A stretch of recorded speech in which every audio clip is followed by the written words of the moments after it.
अब एक नया टास्क मिला है यूपीएससी को सरकार के द्वारा। आप सब लोग अवगत हैं, वो अध्यापक नियुक्ति के लिए अनुशंसा भेजने के लिए। इसका हम लोगों ने पाठ्यक्रम और परीक्षा के संरचना के बारे में अपने वेबसाइट पर प्रदर्शित कर दिया है और मैं समझता हूँ कि इसको लेकर के कुछ संशय आप लोगों के भी मन में होगा और अभ्यर्थियों के भी मन में होगा, और मैं चाहूँगा कि आप लोग भी प्रश्न पूछें और उनके बाद अगर कोई संशय है तो मैं कोशिश करूँगा कि उसको दूर करूँ।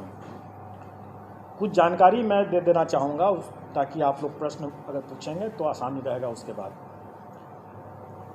टोटल पद जो है वो प्राथमिक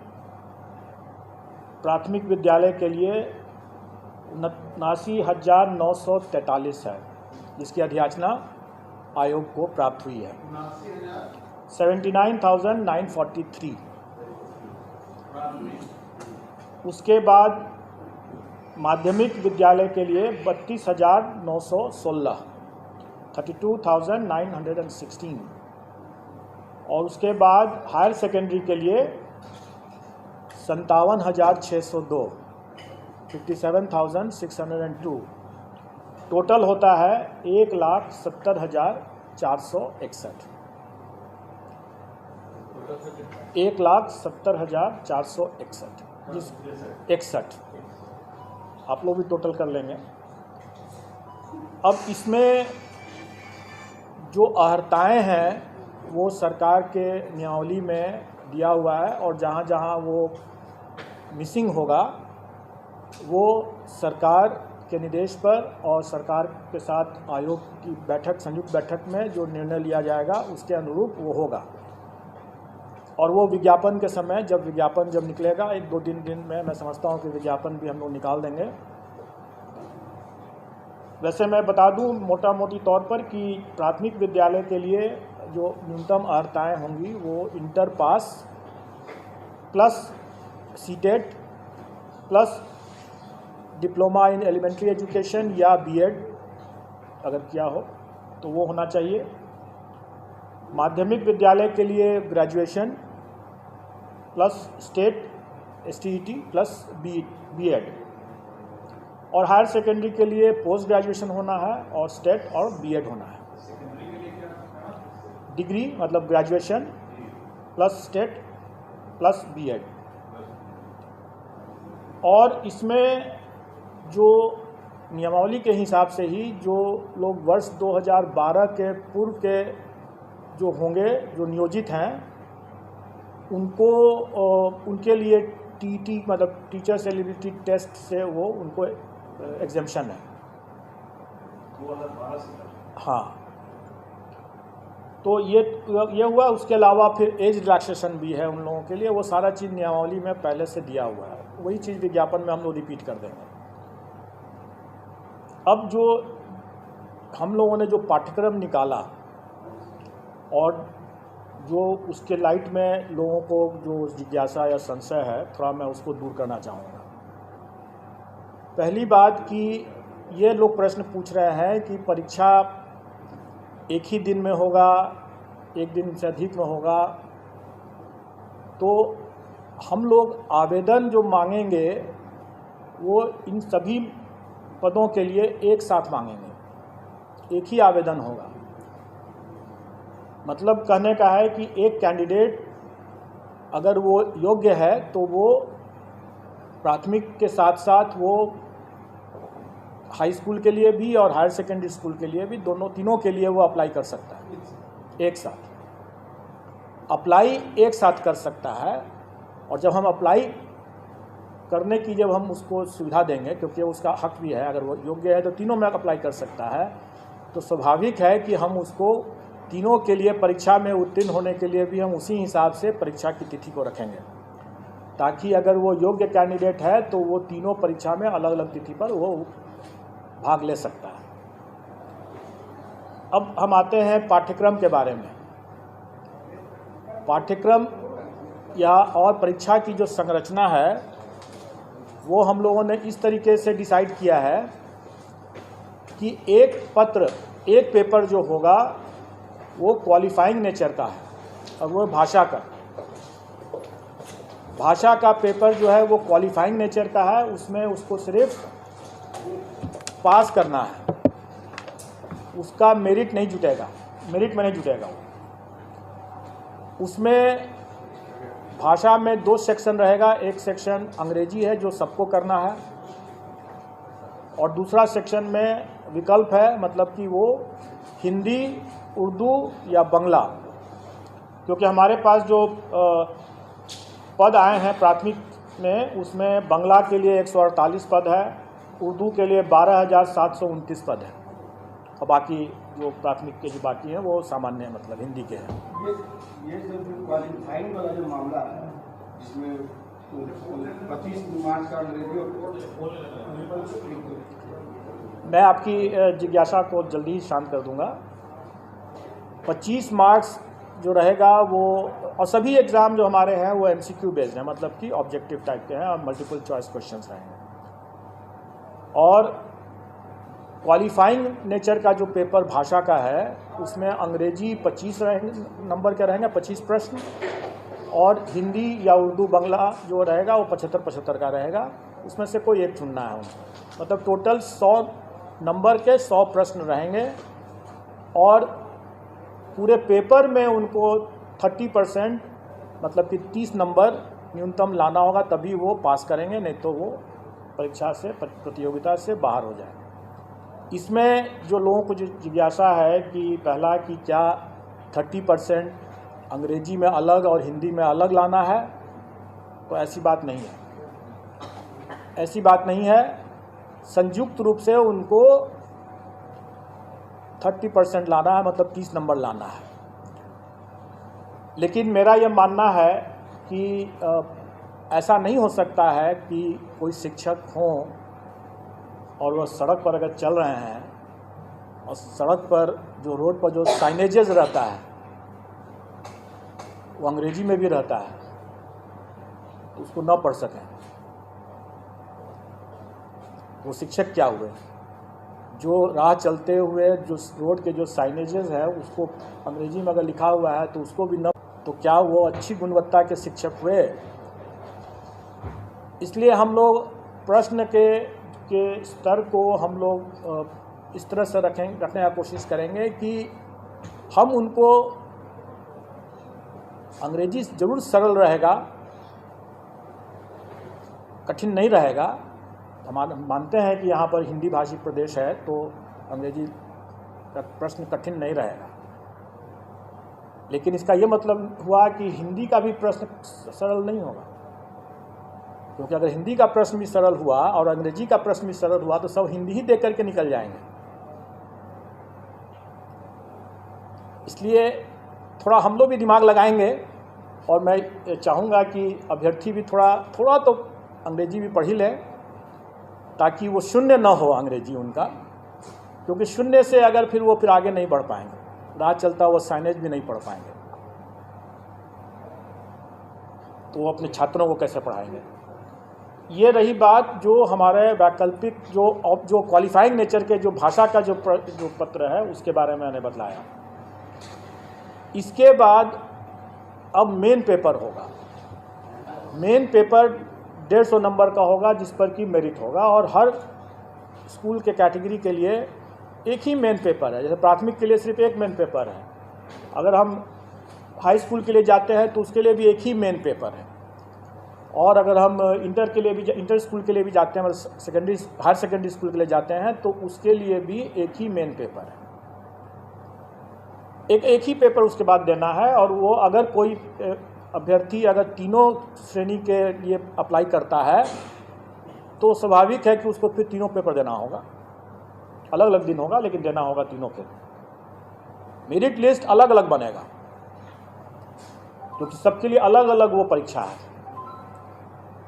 अब रही बात कि जो भी 150 नंबर का जो मेन पेपर हुआ उसका कंपोजिशन इस तरह से रहेगा कि 100 क्वेश्चंस तो रहेंगे वही जो वो अपने विद्यार्थियों को पढ़ाते हैं, उसका टॉपिक उसका चैप्टर, उसका विषय वो वही होगा जो वो अपने बच्चों को पढ़ाते हैं स्कूल में।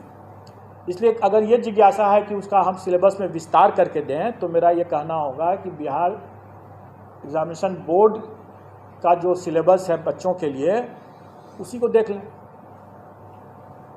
उसी को पढ़ लें, चैप्टर उसी के हिसाब से कंप्लीट कर लें, उनका डिटेल सिलेबस हो जाएगा। अगर मान लें कि अगर कोई फिजिक्स का देखता है या कोई हिंदी का देखता है, तो जो अगर कोई इंटर का अगर है वो विषय, तो इंटर में जो पढ़ाई होती है एक फिजिक्स के स्टूडेंट के लिए, उसका वही रहेगा, चैप्टर कंटेंट्स वही रहेगा।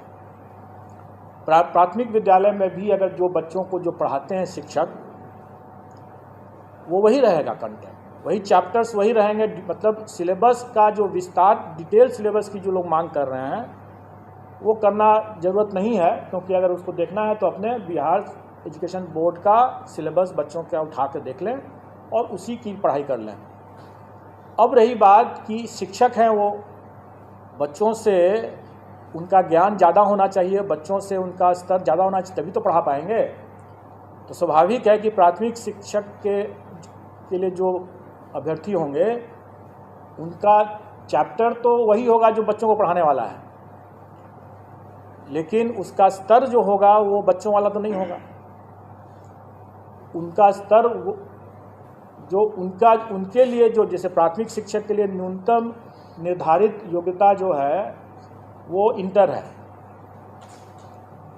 तो उसी के आलोक में प्रश्न पत्र का स्तर होगा। चैप्टर तो वही हुआ जो प्राथमिक विद्यालय में जो पढ़ाते हैं, लेकिन उसका जो स्तर जो होगा वो उनके जो न्यूनतम निर्धारित योग्यता, मतलब इंटर जैसे है, तो उसी को ध्यान में रख करके होगा कि इंटर पास एक अभ्यर्थी स्कूल प्राथमिक विद्यालय के बच्चों को पढ़ाएंगे तो उनको क्या ज्ञान होना चाहिए, जो भी विषय वो पढ़ाएंगे उसके लिए उनका क्या ज्ञान होना चाहिए, क्या स्तर होना चाहिए, वो उसी के आलोक में रहेगा। और उसी तरीके से अगर मान लें अगर +2 का अगर कोई शिक्षक है अभ्यर्थी, तो स्वाभाविक है कि वो +2 के विद्यार्थियों को पढ़ाने के लिए उसका स्तर तो उससे ऊंचा का होना है, तो फिर +2 के शिक्षक के न्यूनतम अर्हता जो है वो पोस्ट ग्रेजुएशन का है। तो पोस्ट ग्रेजुएशन का है तो हम लोग उसी के आलोक में कि वो इंटर के बच्चों को पढ़ाने वाले पोस्ट ग्रेजुएट अभ्यर्थी हैं, तो प्रश्नों का स्तर क्या होना है वो उसी के हिसाब से हम लोग तय कर लेंगे। तो अब इसमें इसको लेकर के जो लोगों को कन्फ्यूज़न था कि हमारा क्या रहेगा, पाठ्यक्रम का कैसे मतलब डिटेल क्या रहेगा, तो मैंने बता दिया। अब रही बात कि ये तो 100 नंबर के हुआ, बाकी 50 नंबर के जो रहेंगे वो सामान्य ज्ञान जो है, जनरल साइंस कह लें, जनरल स्टडीज़ कह लें, वो बेसिकली जो पहला जो 100 नंबर का जो हुआ वो उनके नॉलेज का टेस्ट होगा, और बाकी जो 50 नंबर का जो होगा वो उनके इंटेलिजेंस का टेस्ट होगा। मतलब कि उसमें मेंटल एबिलिटी रहेगा वगैरह वगैरह, रीजनिंग रहेगा और इसी तरह के मिलते जुलते चीज़ रहेंगे, जो उनके कुछ हो सकता है कि सामान्य तरह का जो एक किसी भी जागरूक नागरिक को या शिक्षक को थोड़ा बहुत ज्ञान होना चाहिए सामान्य ज्ञान का, तो वो उसी तरह का रहेगा। वो बहुत ऐसा बिल्कुल नहीं रहेगा कि हम कोई, जो लोग ये आशंकित हो रहे हैं कि हम SDM बना रहे हैं, ऑफिसर बना रहे हैं, ऐसी बात नहीं है। वो भी लोक सेवक ही होंगे और जो SDM जो हैं वो भी लोक सेवक ही होंगे, और किसी भी एक लोक सेवक को एक जो सामान्य ज्ञान का जो स्तर होना चाहिए, इसका स्तर उतना ज़्यादा नहीं होगा, जो कि स्पष्ट है। लेकिन इसमें 50 नंबर जो रहेंगे वो उनके विषय ज्ञान से हट करके ये उनके सामान्य ज्ञान, जो उनकी बुद्धिमत्ता का जो हम असेस करने का प्रयास करेंगे इसमें। अब रही बात कि इस पूरे मामले में हम लोगों ने इस बात शुरू से ही स्पष्ट कर दिया है कि इसमें तुक्केबाजी को हम प्रश्रय नहीं दे सकते हैं। मेरा ये मानना है कि अगर कोई ऑफिसर अगर है तो वो ऑफिसर, जैसे सिविल सर्विसेज का हम एग्ज़ाम लेते हैं, वो कोई भी विषय पढ़ के आता है लेकिन वो उस विषय का उपयोग नहीं करता है अपने कार्य में। अगर वो मान लें कि फिजिक्स पढ़ के आया तो सीधे वो फिजिक्स का उपयोग थोड़ी कर रहा है अपने कार्य में, लेकिन शिक्षक जो है वो सीधे अपने उस ज्ञान का उपयोग कर रहा है। अगर वो फिजिक्स पढ़ के आया है या हिस्ट्री पढ़ के आया है तो वो उसका उपयोग कर रहा है अपना ज्ञान बांटने में, अपने विद्यार्थियों को पढ़ाने में। वो अपने ज्ञान के मामले में तुक्केबाजी अगर करते हैं तो ज़्यादा खतरनाक होगा, वो बच्चों के लिए भविष्य से खिलवाड़ वाली बात होगी। इसलिए हम उनको तुक्केबाजी पर अंकुश शुरू से ही लगाएंगे और इसलिए हम इसमें नेगेटिव मार्किंग रखेंगे। लेकिन अभ्यर्थियों को उससे घबराना नहीं चाहिए, क्योंकि आफ्टर ऑल जो वो पढ़ाएंगे बच्चों, जो उनका अपना खुद का विषय है, जिस पर उन्होंने पढ़ाई किया है और जिस पर वो आगे काम कर रहे होंगे या काम करेंगे, उसका तो उनको ज्ञान होना ही है, नहीं तो वो अपना पढ़ाएंगे कैसे। इसलिए वो चूँकि उनका ज्ञान भी है, उसका अनुभव भी है, इसलिए उनको कोई उसमें तुक्का लगाने की ज़रूरत नहीं होगी उनको। और इस बार तो मतलब कंबाइंड सिविल सर्विस की तुलना में सक्सेस रेशियो जिसमें जो होना है, जैसे 1,70,000 से ऊपर वैकेंसी है, अगर अभ्यर्थियों की संख्या हम माने कि 6-7 लाख अगर होंगे तो आप अनुपात देख लें कि सक्सेस का अनुपात काफ़ी बेहतर है कंपेयर टू जो कंबाइंड सिविल सर्विसेज एग्ज़ाम जिसमें कि काफ़ी मारामारी रहता है। तो इसमें उतना घबराने की ज़रूरत नहीं है। प्रश्न का स्तर जो होगा वो कठिन नहीं होगा, लेकिन डेफिनेटली वो एक तरह से बहुत हल्का भी नहीं होगा। वो उनके जो काम जो करेंगे, जो पढ़ाएंगे, उसको उसके ही आलोक में उसका जो लोग यहाँ पर पहले से जुटे हुए हैं आयोग के संबंध में, नेगेटिव मार्किंग संबंध में, जानते हैं कि अगर 5 ऑप्शन रहेंगे अगर तो 1/n-1 होता है फॉर्मूला उसके हिसाब से। मतलब कि अगर 5 ऑप्शन है तो मतलब कि 4 गलत प्रश्न और 1 सही प्रश्न मिलाकर के 0 होना है। 5 ऑप्शन है तो 1/4 हो जाएगा, और अगर 4 ऑप्शन है तो 1/3 माइनस हो जाएगा। ये स्टैंडर्ड स्टैटिस्टिकल फॉर्मूला रहता है और इसका निर्णय हम लोग कर देंगे और वो परीक्षा में भी उन लोग पता चल जाएगा, लेकिन उससे घबराने की बात बिल्कुल नहीं है। और हम लोग अभ्यर्थियों को पर्याप्त समय भी देंगे पढ़ाई करने के लिए, तैयारी करने के लिए, इसलिए इसमें घबराने वाली बात तो बिल्कुल नहीं है। और अनुपात जो सक्सेस का अनुपात इतना बेहतर है, मैं समझता हूँ कि जो अगर थोड़े से भी जो लोग पढ़ा रहे होंगे, ठीक से पढ़ा रहे होंगे, तो उनके लिए कोई दिक्कत नहीं होनी चाहिए, आ जाएंगे इसमें। अब आप लोगों का अगर कोई प्रश्न हो इसमें, कोई जिज्ञासा, कब तक होगा सर? एग्ज़ाम कब तक होगा? एग्ज़ाम हम लोग में कोशिश करेंगे कि हम लोग उनको लगभग 3 माह का हम लोग उनको टाइम तो देना चाहेंगे, 90 दिन का। दिसंबर में लगभग एग्जाम होगा, नवंबर तक तो आप लोग हम लोग एक साथ रोटी भी खा सकते हैं और सब्जी भी खा सकते हैं। तो हम लोग हम लोग सितंबर में अगर वो परीक्षा कर रहे हैं तो इसका ये मतलब थोड़ी है कि हम लोग उसके पहले परीक्षा दूसरा नहीं ले सकते हैं। हम लोग उसके मतलब नहीं, ऐसी बात नहीं, हम लोग आसपास हम लोग उनको पर्याप्त समय देंगे। और मोटा मोटी आप ये समझ के चलें कि अगस्त महीने में एग्ज़ाम होगा, अगस्त महीने में एग्ज़ाम होगा। हम लोग अभी चूँकि वो ये एग्ज़ाम 4 दिन चलेगा, क्योंकि 4 पेपर हो जाते हैं, और चूँकि हमें सबको मौका देना है, प्राथमिक के लिए भी और हाई स्कूल के लिए भी और हायर सेकेंडरी के लिए भी, इसलिए वो हमें समय लगेगा उसमें।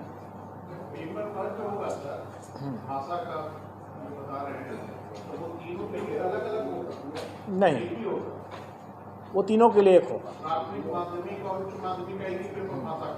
इसलिए आप वो सरल होगा, वो सरल होगा। हम लोग चाहेंगे कि जो हमारे शिक्षक हैं बार तक नहीं जानते हैं तो फिर बड़ा दुखद स्थिति वैसी नहीं होगी बात, बस उतना ही जानना है उनको क्योंकि उसके बाद जो अपने विषय के जो हैं वो अपने विषय के तो ज्ञाता हैं ही। इसका सिलेबस क्या होगा सर, भाषा का? वही तो मैं बता रहा हूँ कि ये एक सामान्य होगा। अगर मान लें कि अंग्रेजी की बात अगर करें तो वो कम से कम अगर अंग्रेजी का अखबार उठा करके पढ़ तो सकें, अगर 4 लाइन कोई लिखा हुआ है तो उसको समझ तो सकें कि क्या लिखा हुआ है। उतना ही भर है, सामान्य है। कोई हम उसमें उनसे शेक्सपियर के बारे में नहीं पूछने वाले हैं।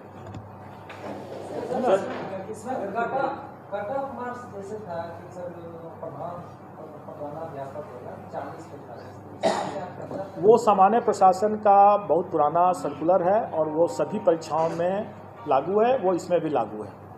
सर अभी इंग्लिश पेपर की बात कर रहे थे, तो जहाँ तक मेरे नज़रिया है कि ग्रामीण क्षेत्र में बहुत कम ऐसे टीचर हैं जो इंग्लिश पढ़ाते हैं। गवर्नमेंट स्कूल में इंग्लिश का साधन नहीं है, तो लोग कैसे पढ़ेंगे और कैसे पेपर दे पाएंगे?